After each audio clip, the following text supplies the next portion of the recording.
Everybody should do in their lifetime sometime two things. One is to consider death, to observe skulls and skeletons, and to wonder what it will be like to go to sleep and never wake up. Never. That is a very gloomy thing for contemplation, but it's like manure. Just as manure fertilizes the plants and so on, so the contemplation of death and the acceptance of death is very highly generative of creative life. You get wonderful things out of that. And the other thing to contemplate is to follow the possibility of the idea that you are totally selfish, that you don't have a good thing to be said for you at all. You are a complete, utter rascal. Now, when you go deeply into the nature of selfishness, what do you discover? You say, I love myself, I seek my own advantage. Now, what is the self that I love? What do I want? And that becomes an increasingly ever-deepening puzzle. Now, I've often referred to this when you say to somebody else, I love you. It's always rather disconcerting to the person to whom you say that if you imply that you love them with a pure, disinterested, and holy love. They automatically suspect it as being a little bit phony. But if you say, I love you so much I could eat you, that's an expression, it's a way of saying to a person, you attract me so much that I can't help it. I'm absolutely bowled over by you, I'm gone. And people like that. Then they feel they're really being loved, that it's absolutely genuine. But now, I love you so much I could eat you. Now what the devil do I want? I certainly don't want to eat the girl in the sense of literally devouring her, because then she'd disappear.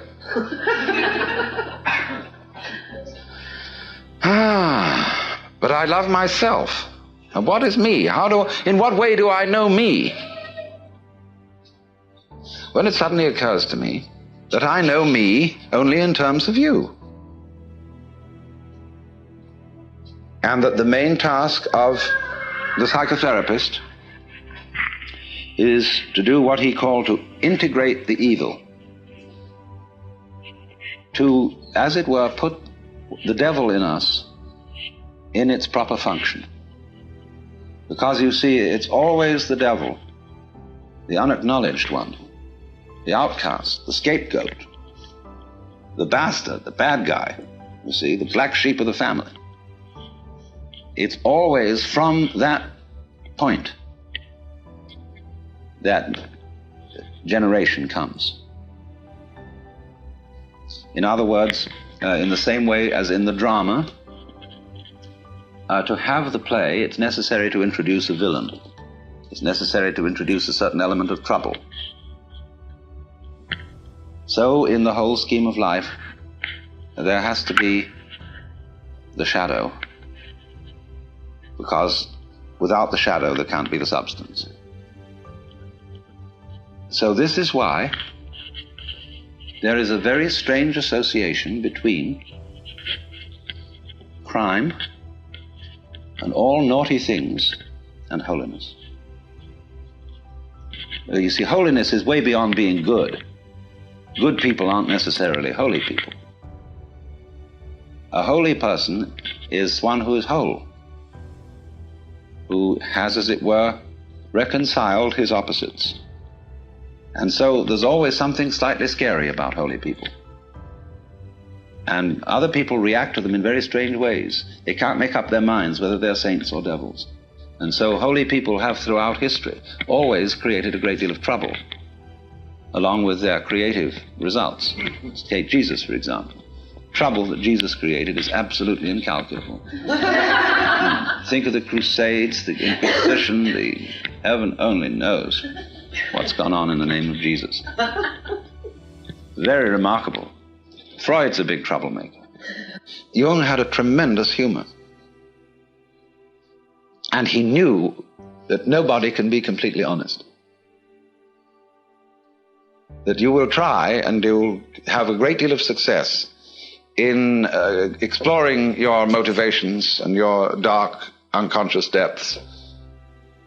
But there will be a certain point at which you will say, well, I've had enough of that. And do you see how, in a strange way, there's a certain sanity in that? When a person indulges in a certain kind of duplicity, of deception, there is something, you all laughed when I said that, there's something humorous about it. And this humor is a very funny thing. Basically, humor is an attitude of laughter about oneself. There is malicious humor, which is laughing at other people. But real deep humor is laughter at oneself. Now, why fundamentally do you laugh about yourself? What makes you laugh about yourself? Isn't it because you know that there is a big difference between what goes on the outside and what goes on the inside?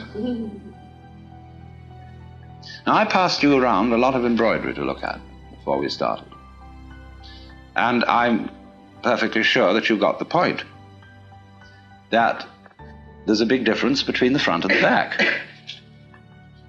In some forms of embroidery, the back is very different from the front because people take shortcuts.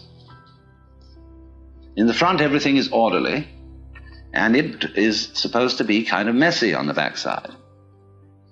See, which side will you wear? You've got to be sure you get the front in the front, have the back in the back. The back has all the little tricks in it, all the shortcuts, all the lowdown that people don't acknowledge, see? And it's exactly the same with the way we live. You know, like sweeping the dust under the carpet in a hurry just before the guests come. I mean, we do ever so many things like that. And if you don't do it, if you don't think you do it, and you think, well, really, my embroidery is the same on both sides, see? Well, you're deceiving yourself. Because what you're doing is you're taking the shortcuts in another dimension, which you're keeping out of consciousness. Everybody takes the shortcuts. Everybody plays tricks. Everybody has in himself an element of duplicity, of deception. Because you see, from this point of view that I'm discussing, where the web is the trap, to be is to deceive.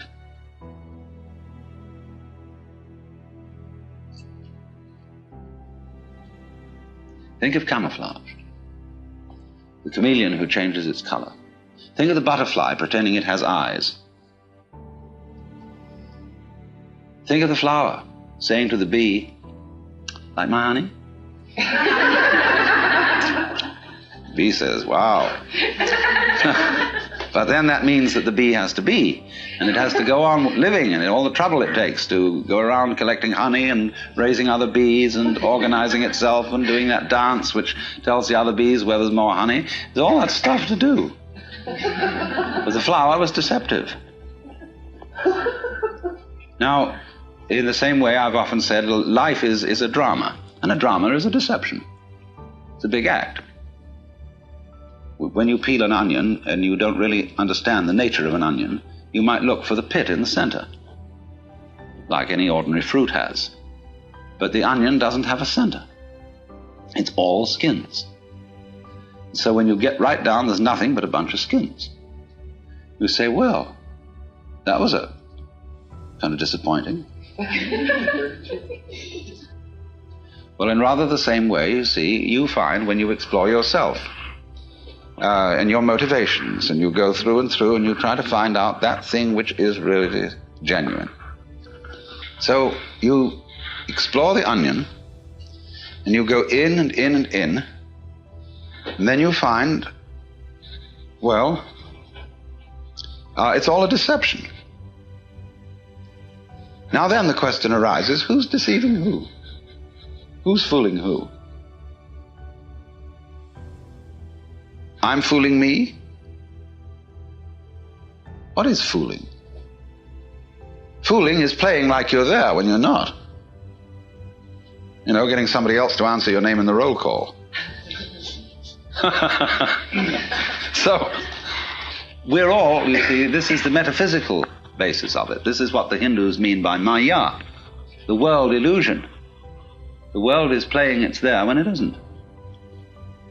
And it's a trap. And it sucks you in. And you can't get out of it.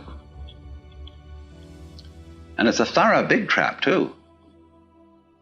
But always, when you get an idea like this or a feeling like this, follow it to its extreme.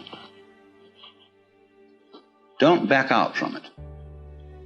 If you find you're selfish, go to the extreme of what selfishness means. Confusion largely results from not following feelings or ideas to their depth. You know, people think they want to be immortal. They'd like to live forever. Do you really want to do that? Think about it. Really go into it, what it would be like. People say they want this, that, and the other. They want this kind of car, they want this kind of dress, or so on, and this much money, and so on. It's always a good idea to think it right through. What it would involve to be in that situation, to have those desires fulfilled. Also, when you form a relationship to another person, think it through too. You see? How inconvenient could they be? However attractive. And always turn the embroidery around and look at the underside, but don't get caught doing it.